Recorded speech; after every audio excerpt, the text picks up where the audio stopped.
There's part of being a small business owner that no one really wants to talk about or discuss. And it's almost like if we talk about it out loud, that if we acknowledge it, somehow it's gonna happen. And it might, it's a definite possibility, but talking about it, acknowledging it isn't causational. But it's always there in the back of our mind. It's nagging at us, it's pulling at us like a piece of string on a loose sweater. Now, I'm not trying to say that the possibility isn't real and that the fear is actual, but if we acknowledge it, if we talk about it, we can set out a plan that ensures that it doesn't happen, right? We can set out a plan that primes us for success. And what are we talking about? What's the name of the thing that I dare not speak? Failure. I'm E.H. Howard, and this is the Small Business Talk Show. And today we're discussing the fear that we all have. What if my business fails? Let's get into it after the break.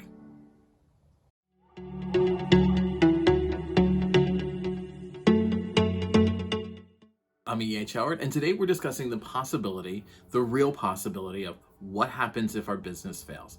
And so let's start out by talking about the elephant in the room, all right? And as small business owners, we are assailed from every side constantly. It feels like we're on the rough seas all the time by things that are completely out of our control. Things like financial challenges and an unsteady economy, more like regulations and laws that kind of put up impediments to our growth. And not even to start talking about big and online businesses actively working to put us out of business. And that's just the short list. That's just really the top of the iceberg that we face on a daily basis. And those things aren't going to go away anytime soon. We're always going to have to deal with them. But the real elephant in the room, the thing that we really need to talk about, and the thing that has really made the fear of failure palpable to people is 2020 and COVID. I don't think we're ever going to get past 2020, right? I think it's going to be stuck with us for the rest of our lives. If you've been in business any length of time, you know you've struggled with this. It's something that's constantly there, and COVID has only made it worse. What if my business fails? What if something goes wrong and I have to close my business? And it causes us stress, it causes us panic, anxiety, worry, you name it. And it's all real. It just feels real. And when those things happen, when we get into that headspace, we can feel a little bit out of control. And when we feel that way, we try to control anything and everything we can. So what we do as business owners is, if we can't control that, we're going to control all of this. But when we do those, when we try to control things, and when we're coming from a place of panic and fear and anxiety, we make bad choices. We make decisions that aren't necessarily in our best interests, that don't necessarily solve the problem long term. And in some cases, they actually make more problems than they're worth. So let's talk about those.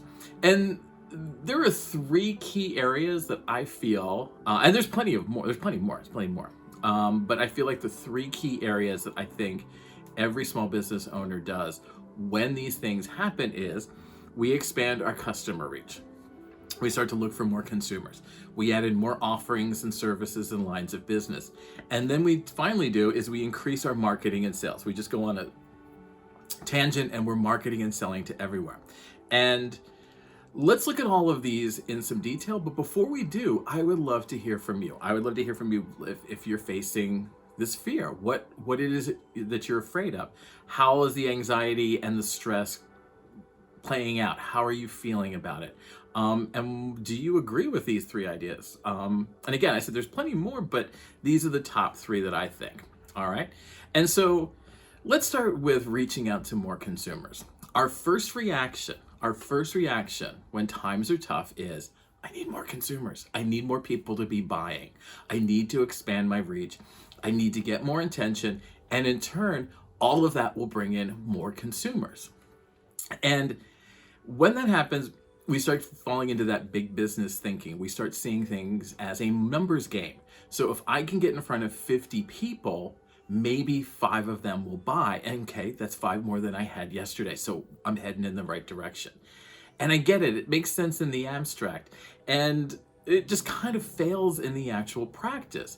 Again, it's big business thinking. And this is a much deeper topic. You know, I've talked about this in the Everyone video, and I've talked about it a lot, why everyone is not right for you. But we need to recap a little bit. We kind of need to go into a little bit more detail just so you can kind of get an idea. Now, remember, we are not going to say no to any business, no matter what. Whoever comes in and wants to buy and purchase from us, they are more than allowed to. We are just not going to seek them out. We are not going to actively look to market and sell to everyone. We have a specific demographic that we are looking to speak to. You don't have the time, money, and the resources to make selling to everyone a sustainable option. And if we're going to be honest, there's two things that happen. That's not going to solve your problem overnight. That's actually going to make the problem worse. And those are the two things that are connecting. So you're thinking, okay, well, if I get in front of 50 people, I'll get 5. Well, sure, you got 5 for 5 minutes, but those aren't going to be long-term invested clients. Those aren't people who are actually going to be there for you when you need it. They're not going to be the super fans. You're talking maybe casual consumer at best, okay? And the reason for that is because you need to target everyone, literally everyone. So you need to water down your message to such a point that it appeals to everyone. And then you need to follow the whole thing of, well, I need to appeal to 100 people so that 50 will take some sort of an action and move them down through the funnel. And again, lots and lots of work. And those are the results that you will not see for a long time. You're planting seeds that will eventually take root, but they're going to be a few days, a few weeks, a few months. It's not going to be overnight, at least a few months. The next one is actually the most common, and that is the thing that almost every business does when they're in these panic modes. And we've all done it. I've done it. I'm sure you're doing it now. Is we expand our business, lines of business, the services that we offer, and the offerings that we give people.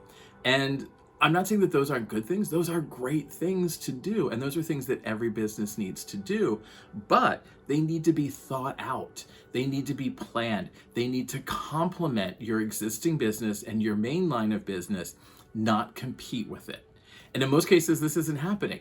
People will add an extra line of business or a service or an offering, and all that does is take you back to step one, because now you have to find an audience that's going to engage with you, that is interested in that product, line of business, or that service.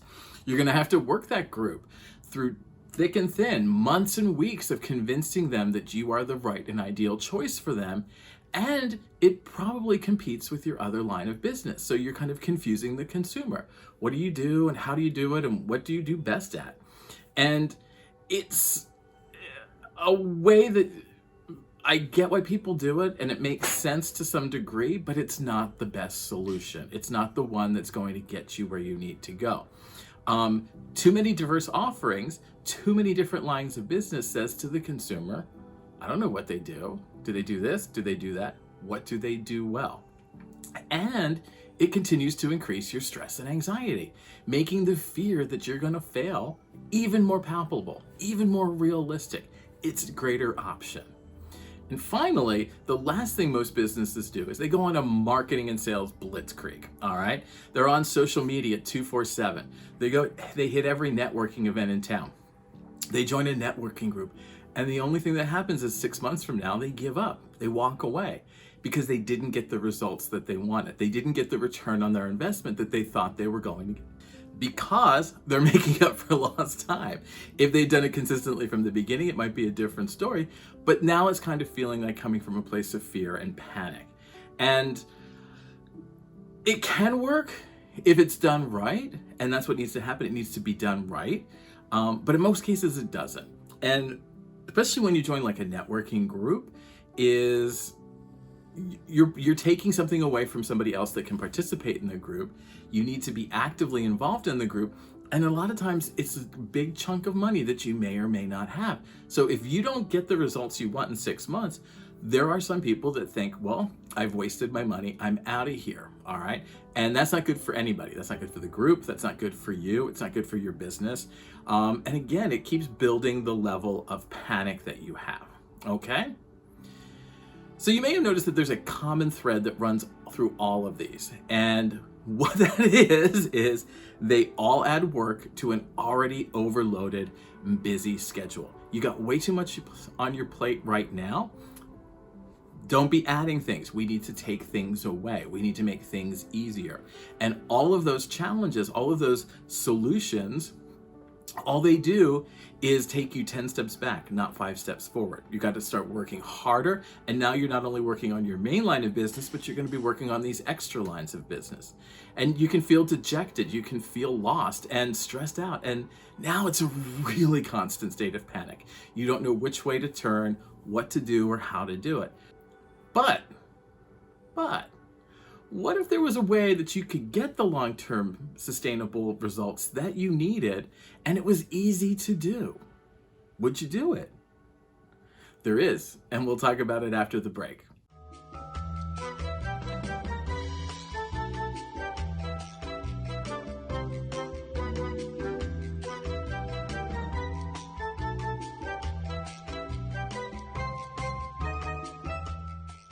Howdy, welcome back. We're talking about the real fear that almost all small home and solo businesses have, and that is, what if my business fails? And we're going to talk about how we can reduce that possibility while increasing our chances of success and growth. And so let's recap for a second.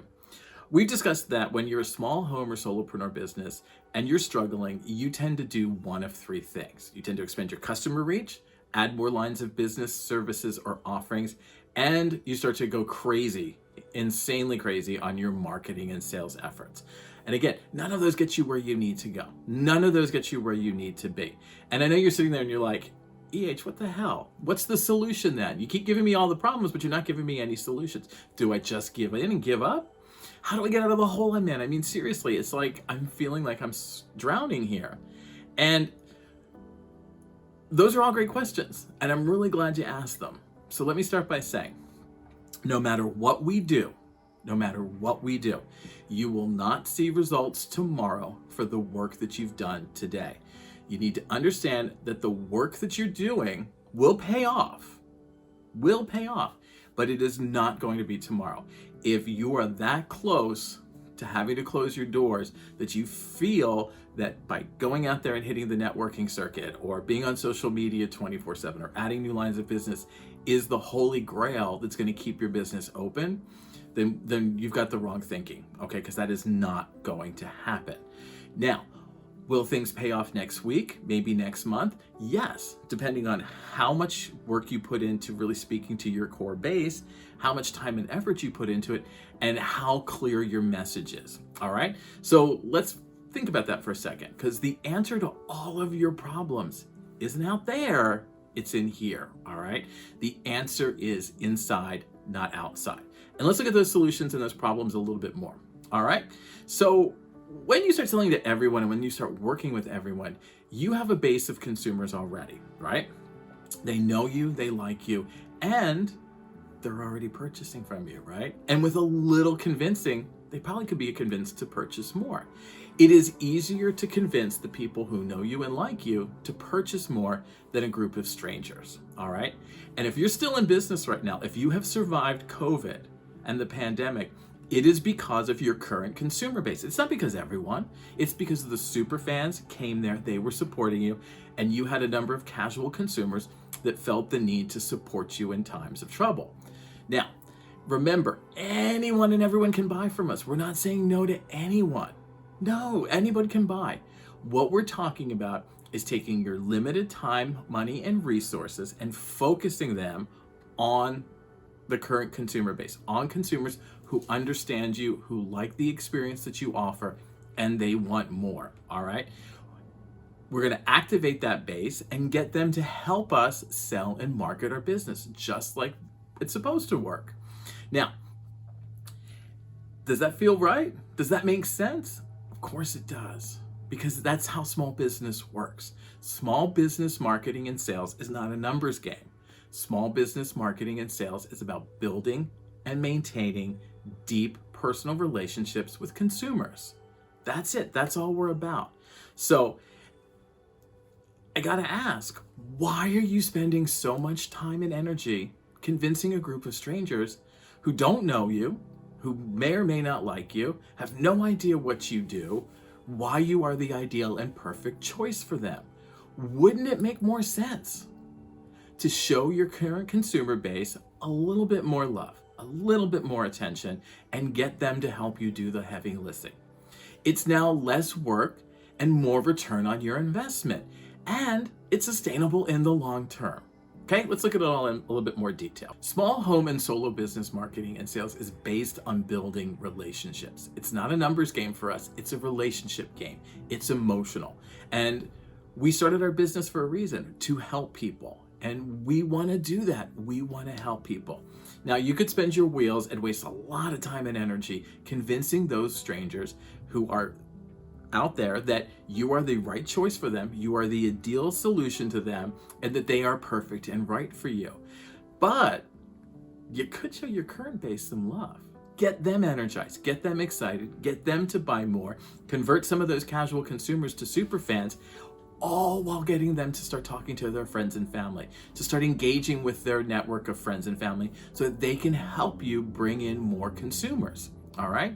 People who are ideal and right for you, because let's be honest, the super fans are birds of a feather, and they know people just like themselves. People who will be willing to purchase, who would like the experience that you're offering, and they are willing to listen to what you have to say. All right? And right there, that is one step ahead of everyone.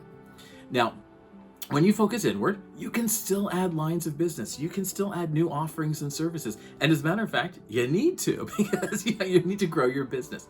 But what I'm talking about is doing that by lines of business, offerings and services, and products that complement your core business, the core line of business, the one that you really want to do, the one that you started your business to do, and not compete with it. All right? Adding competing lines of work makes confusion for the consumer. It muddies the waters, and it has you starting from scratch. All right?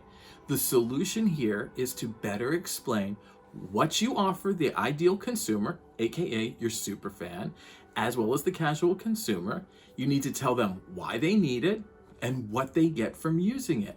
And that is the only way to go, because now it becomes about improving connections, building deeper relationships, longer lasting relationships, and it becomes about convincing people who know you and like you and are already buying to buy more. It's about educating your base and showing them how to sell you to other consumers. They can do some of the heavy lifting, they can certainly help, and they have an experience to pull from, so they can add nuance to it. You're clarifying what you do and not confusing people, all right?